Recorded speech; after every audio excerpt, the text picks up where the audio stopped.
Hello students, welcome to my channel जिसका नाम है स्टडी विद मानसी मित्तल। मेरा नाम मानसी है। तो आज की जो हमारी वीडियो है उसका टॉपिक है how to crack NEET in first attempt. First attempt में नीट का एग्ज़ाम कैसे क्रैक किया जाए। जैसे आपको पता ही है, नीट के एग्ज़ाम में 3 मेजर सब्जेक्ट्स होते हैं, फिजिक्स, केमिस्ट्री एंड बायोलॉजी। इसमें जो बायोलॉजी का सेक्शन होता है वो कंपैरेटिवली उसमें ज़्यादा वो आते हैं, क्वेश्चंस आते हैं, ज़्यादा मार्क्स कंटेन करता है। एंड फिजिक्स और केमिस्ट्री इंडिविजुअली कम मार्क्स कंटेन करता है। इस बात से क्या जाहिर होता है कि जो बायोलॉजी है वो ही इस एग्ज़ाम का सूत्रधार है, कहा जाए तो। सूत्रधार मतलब अगर आप बायो को अच्छे से, बायो में अच्छे मार्क्स स्कोर कर लेते हैं तो फिजिक्स और केमिस्ट्री में भी मार्क्स स्कोर करना इक्वली इंपॉर्टेंट है। अगर आप सिर्फ बायो पे कंसंट्रेट करेंगे तो ऐसा नहीं है कि आपकी नीट क्रैक हो जाएगी, but bio is a scoring subject, ये बात तो कोई डाउट की नहीं। अगर इस वीडियो को आप एंड तक देखें और तब आपको कोई भी, अगर फिर भी कोई डाउट हो तो आप कमेंट सेक्शन में ज़रूर मेंशन करें। वीडियो पसंद आए तो लाइक, शेयर, सब्सक्राइब ज़रूर करें। तो आइए स्टार्ट करते हैं इस वीडियो को। फिजिक्स और केमिस्ट्री की जो ट्रिक्स होती है वो आपको कई जगह से मिल जाएगी। वो आपको डिफरेंट बुक्स में से मिल जाएगी, आपको डिफरेंट टीचर्स बता देंगे। लेकिन बायो में सब स्टूडेंट्स को क्या लगता है, सब स्टूडेंट्स एक ही मिस्टेक रिपीट करते हैं कि वो सिर्फ हमें याद करना है, रट्टा मारना है एंड देन वहाँ एग्जाम में जाके स्प्लिट आउट करना है और हमारा बायो हो जाएगा। लेकिन नहीं, बायो में भी ट्रिक्स लगती है। बायो में भी बहुत सारी इंपॉर्टेंट चीज़ें हैं जिसके बारे में आपको पता होना चाहिए, सो दैट आप उस सब्जेक्ट को जो स्कोरिंग है उसे सही मायनों में स्कोरिंग बना सकें। बिना देर किए हुए स्टार्ट करते हैं फर्स्ट पॉइंट से। सबसे ज़्यादा मेन इंपॉर्टेंट पॉइंट है सोर्स। क्या सोर्स है, किन किताबों से बायोलॉजी पढ़ी जाए नीट के लिए। हर कोई इंसान अलग सोर्स बताएगा। कोई कहेगा इस पब्लिकेशंस की बुक पढ़ो, कोई कहेगा इस पब्लिकेशंस की बुक पढ़ो। बट मैं ये नहीं कह रही हूँ कि वो सोर्स गलत है, बट जो सबसे ज़्यादा ऑथेंटिक सोर्स है वो है हमारी एनसीईआरटी। अब एनसीईआरटी भी कौन सी, बहुत से लोग ऐसे हैं जो कहते हैं करंट एनसीईआरटी नहीं, जो ओल्ड एडिशन की एनसीईआरटी है वो पढ़ी जाए। बट ऐसा कोई ज़रूरी नहीं। मतलब मैं तो कहती हूँ आप उसको देखो भी मत। आपके पास जो करंट एनसीईआरटी है वो सेल्फ सफिशिएंट है नीट आपकी क्रैक करवाने के लिए। आप सिर्फ और सिर्फ अपनी करंट एनसीईआरटी पे फोकस करें। आप जितनी ज़्यादा बुक्स खरीदेंगे, जितनी ज़्यादा बुक्स पे ट्राई करेंगे कि मैं यहाँ से भी पढ़ लूँ, वहाँ से भी पढ़ लूँ, उतना आपके लिए डिफिकल्ट होता जाएगा। सबसे first point, stick to the current NCERT which is self sufficient. Second point, अब एनसीईआरटी में से आपको लर्न करना क्या है। एनसीईआरटी में बहुत नॉलेज है, बट ऐसा नहीं है कि सारे फिगर्स, सारे नंबर, सब कुछ आपको लर्न करने हैं। फॉर एग्जाम्पल, जैसे एक चैप्टर है 12th क्लास में, हेरिडिटी एंड एवोल्यूशन, आपको पता होगा। उसके अंदर इन न्यूमरस डेट्स दी हुई है कि अर्थ कब बनी, कितने बिलियन साल पहले बनी, उसमें कब लाइफ आई, ये कब हुआ, वो कब हुआ। वो जो डेट्स दी हुई है वो कम्प्लीटली रेलिवेंट है। आपको वो डेट्स लर्न करने की कोई ज़रूरत नहीं कि अर्थ 1800 million years ago, something like that, उस पे बनी, तब ये हुआ, तब वो हुआ। नहीं, जो सिर्फ इम्पॉर्टेंट डेट्स है, इम्पॉर्टेंट चीज़ें हैं, आपको सिर्फ वो ही लर्न करनी है। इन सब चीज़ों में अपना टाइम वेस्ट नहीं करना है। Third point, examples are the foremost things. Example पे अक्सर बच्चे बहुत कम ध्यान देते हैं कि एग्जाम्पल्स है, हाँ हमें याद हो जाए।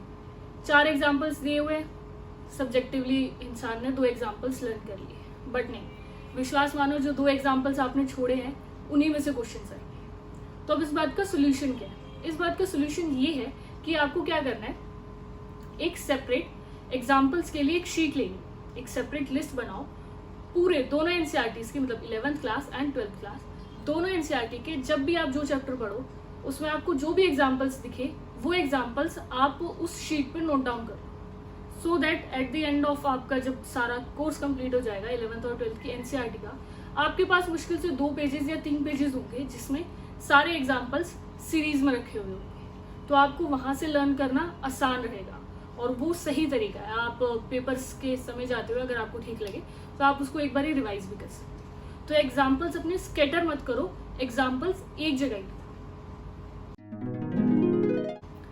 नेक्स्ट पॉइंट, 10 ईयर के पेपर्स, ये भी बहुत इंपॉर्टेंट है। खाली एनसीईआरटी करना, खाली पढ़ना इज नॉट सेल्फ सफिशिएंट। आपको 10 ईयर्स अटेम्प्ट करने पड़ेंगे। अब 10 ईयर्स अटेम्प्ट करने का क्या फ़ायदा है?